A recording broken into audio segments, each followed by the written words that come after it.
Ladies and gentlemen, it is an awesome night. Unborn Lives Matter live here at PJNet. You have just witnessed, those of you that were here, if that did not move you, if that did not do something to your heart, you need to see a doctor. Speaking of doc, on a lighter fare, I have run across a really old friend of mine. His name is, we're going to be a little bit lighter this go around. Folks, I'm going to try to just briefly tell you a little bit about Doc, but let me tell you something. That's not possible. So I'm just going to hit a few high points, and Doc, when you come on board, feel free to add to it, because this man doesn't have a resume. He has a dossier. Okay? He has done it all. He has sold shoes. He has been mostly in his life a consultant to utility companies, but he is also, and we're going to talk about this, something happened.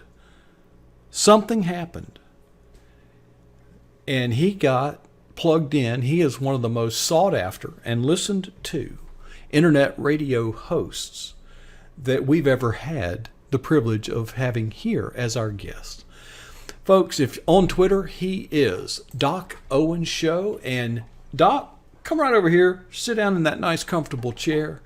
It is so great to hook up with a celebrity like you, co-author of books with Dennis Waite. I mean, where do we end? I mean, what I leave out? I mean, tell us a little bit. Well, it's good to be with you, Coach, and I really appreciate the opportunity to interact with such a vibrant group. I have been a PJNet fan from the get-go. It was one of the first hashtags I started using when I got into Twitter. So you guys do wonderful work. I appreciate the introduction. I'm not sure where to fill in the gaps, because that'll let everybody be able to add it up and figure out how old I really am. And I have a tendency to lie about that, just like I do about my height, because I have a real deep voice. So a lot of folks think I'm a long, tall Texan, but I make everybody aware of the fact that there are appropriate and inappropriate uses of the word short when you're around me. Most of the time I correct folks and express to them they might want to try the word brief. Brief. So.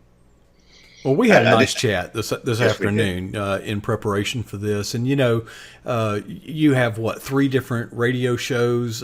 You spend a lot of time in prep, and it's great to talk with someone who's got some on-air experience, who kind of knows the ropes. But, in sharing, I'd love to have you share with the group, your background where there was a point at which, I call it that tripwire moment.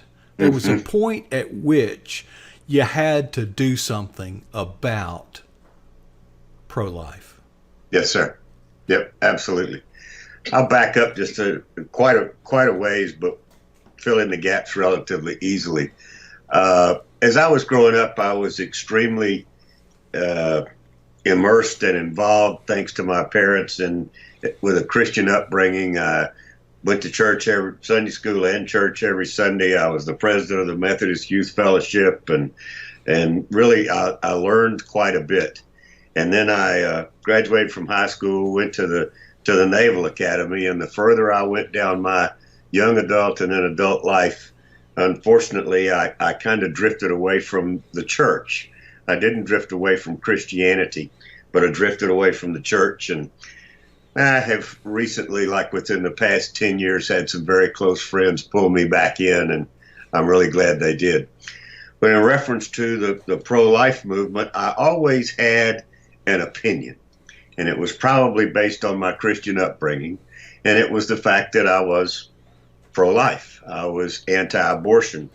I rarely expressed it, and as I told Coach earlier today when we were talking, the reason that I didn't was because I felt like, as a man, I wasn't qualified. I thought that, I'd never been through the experience. I have a daughter, so I've been close to it, but I never actually, I just sort of held my opinion to myself because I just didn't think I was qualified to speak up on the matter. And then along came a fellow by the name of O'Keefe and some underground videos where we all learned about the practice of Planned Parenthood, and probably others, of selling baby parts. And excuse me, every time the subject comes up, I can't help but choke up. Because as I said, I have a daughter and I think about her young life and how wonderful that is. And so that, as Coach said, was my tripwire. That was my come to Jesus moment where I said, I got to get in this fray. Mm-hmm. I've got to speak up, and I am very much pro-life, and I'm pro-life all over Twitter. Well, Doc, in the context of your mission in your radio broadcast, a couple of things, a recurring theme, if you just do even a tertiary surface examination, reaching youth with truth. Yes, sir. And an interesting point that you brought up that I'm fascinated by the sheer intellect and strategy in trying to reach out to youth. You're not trying to talk politics. You're talking current events. Correct. And the Planned Parenthood videos were a current event. So share with us when you say, reaching, youth with truth, or what's the vision? What brought you to that point, and what are you doing about it? Well, I went back to school when I got my undergrad degree when I was 33. I got my MBA I went back to school when I was 56. My life was all set to be over at 55. Most of my male to my family for the last 3 generations have died by the time they were 55. So that was my target. And I woke up at 55 and I said, feel pretty good, look all right, didn't have a plan. So I went back, I got an MBA, and then I wound up getting my PhD at 63. And I came out of there going, well, I'm still doing pretty good, feel all right. And I felt like I needed to give back. And I started out hanging out with some conservative folks, Tea Party type, libertarian types. All my undergrads in political science, I've always had an interest. And I kept looking around the room and realized that everybody in there was about the same age I was. And we were missing a very, strong element that needed to be involved, and that was young people. If we're doing what do you call young people? I mean, an old guy like I'm a young person to you, dude. Anybody 50 or under. but the mission of the show is 16 to 30 years old. Mm-hmm. That the media calls millennials. I don't really like to put that tag on them just because I don't like to practice categorization. But, the 16 to 30-year-old, the person that's going to be the active leader in the next 10 to 15 years. Mm-hmm. I really feel like that they have been deprived of a lot of the education that we received as we were growing up. And they need to hear it from somewhere and from somebody. And the one thing that I know my audience likes is the fact that I am very straight up with them. I don't pull any punches. When I talk to them or meet them, that's the one thing that rings true. They may not always like what I have to say, but they understand where it's coming from. It's factual. All right, so you get this passion, Yes. and you're using at this point 3 different internet radio networks, which you are free to enumerate them here if you would like. Okay. But what'd you do? Just call them up and say, I got a story to tell, let me on the air? I mean, what happened? Ooh, I wish it had been that easy. I am on there. There are 3. If you do a search on internet radio networks, you'll find the 3 largest are the 405 Media out of California. The next one is Red State Talk Radio, which is actually run out of Philadelphia. And then the third is Red Nation Rising Radio, which has kicked itself off up in Dallas, Texas. And basically, I spent about 2.5 years as just an independent, throwing my voice and my thoughts out there, not knowing whether anybody was listening or not. It was something probably not. But I had to get it off of my chest. Yeah. But I was creating a library of podcasts, and that's my audience does not listen to me live. They do. My target audience. I have a live audience now, but my target audience listens to my podcasts, and I can see I may have. I don't know. It's hard to tell on the internet how many people you have listening to you, but it is almost 5 times the number of listeners within 24 hours of the show, the number of people who listen to the podcast and download the podcast. Well, technology's done a lot, Doc, and oh, yeah. You're an IT guy, but the problem with television is you have to be there and watch it. And television is just beginning to start to get a hint that play on demand is a product, where you can watch and consume on your terms. Yes, sir. Not on the network's terms. And this, I think, is what PJ Net is doing here, we stream through YouTube. And what's nice is if you're not here, you can still market that content to audiences for weeks, months, even years later. That's right. Yep. We've got free apps for both iPhone and Android. And if you download that and put it on your smartphone, our entire library is out there.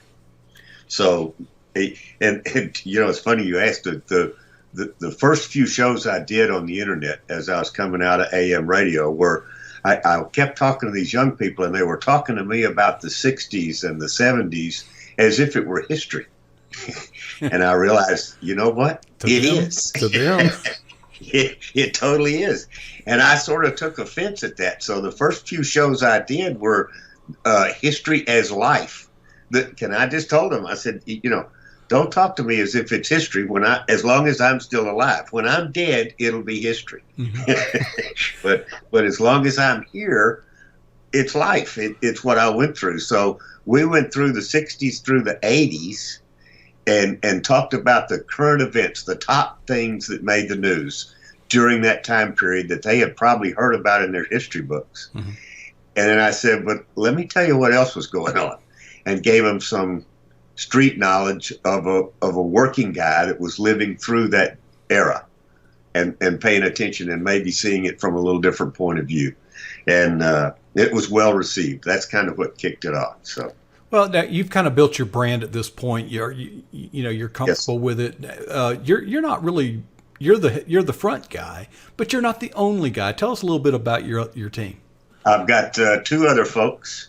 One of them is listening as we speak, Miss I'm a Surefire, and Ima leads off the show with an inspirational quote, usually of a biblical reference, and she actually she's the producer that runs the program. Yeah, I'm just yay producers. Hey. Yeah, she's in charge of the mixer board and the microphones and the speakers and watching the screen and doing all sorts of stuff and watching the time. And then we've got another fella, but that's his on-air name is Uncle Bocce. Uncle Bocce is our show historian, and he can be kind of a cranky old Italian guy. He's an extremely picky eater, I will tell you that. And Uncle Bocce gives us about 7 or 8 minutes of history on every show that kind of sets the tone and the tenor of all of the history that we go through is about the United States before it became the United States. Mm-hmm.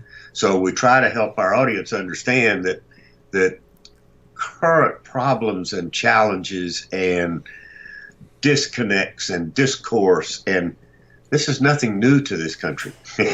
As a matter of fact, we put up with about 150 years of the King of England telling us what to do before it finally bubbled up and we said we've had enough. So on the one hand, we appear to be intolerant with each other, but actually we're pretty tolerant when it comes to, letting things slide. Well, we have, looking back over your shoulder a little bit, what are some of the guests that you've had appear on the show? Which one made you the most nervous? Was there an embarrassing moment that would be funny that you could share with us? Yeah, I've had some big names and some no names. I started out interviewing young people. I started out interviewing folks that were in that category. One of which is one of my good friends till this day. And he's about to graduate from college, and I interviewed him when he was a senior in high school. And that was a real high point. I went to a wonderful Christian camp when I was growing up as a young man up in Branson, Missouri, back when Branson was nothing more than a stoplight downtown. And there's a fellow up there that owns that camp by the name of Joe White that a lot of your members have probably heard of. He's published about 20 books on Christian children upbringing. It was very influential in my life. He and I had a good conversation. The most embarrassing moment was probably my interview with Dinesh D'Souza. I do get a chance to talk to some of the big names and well-known folks, and Dinesh just left me speechless. I rarely am at a loss for words, but I remember that interview. There were a couple of times there where I'd have wished I'd have had notes, because I don't do notes. I just sort of carry on a conversation. Yeah, when you're in with Dinesh, you are in over your head. He's that's some pretty deep water. I would not want to debate him. I would not want to play. Yeah, you're in a shadow. So yes, sir. I realized I had entered the big leagues. Yeah. Other than that, you hold your own, though, right? Yes, sir. Yeah. I can do it. Yeah, you're afraid. Hey, Doc, listen, we've probably run over on our time, but listen, man, it's really great that you were able to, share with us, and we just like to just roll out the welcome mat here and just say, you're welcome here.